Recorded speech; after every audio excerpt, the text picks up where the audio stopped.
جی وعلیکم السلام ورحمۃ اللہ وبرکاتہ۔ محترم بھائی نے یہ جی مسجد میں داخل ہونے کی دعا بھیجی ہے، پوچھا ہے۔ اب محترم بھائی ٹھیک ہے، مسجد میں داخل ہونے کی جو دعا ہے وہ مختصر بھی پڑھی جا سکتی ہے، ہاں، اور یہ جو آپ نے بھیجی ہے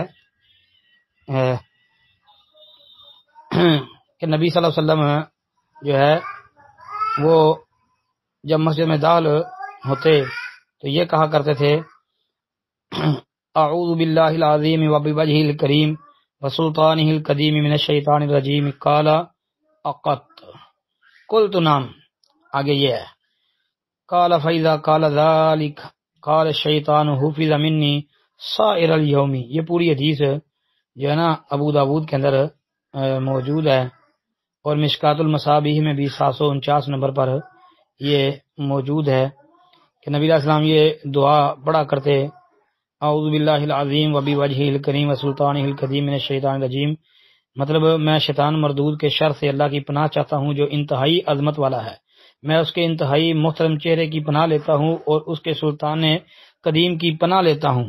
کہا بس اتنا ہی؟ میں نے کہا ہاں۔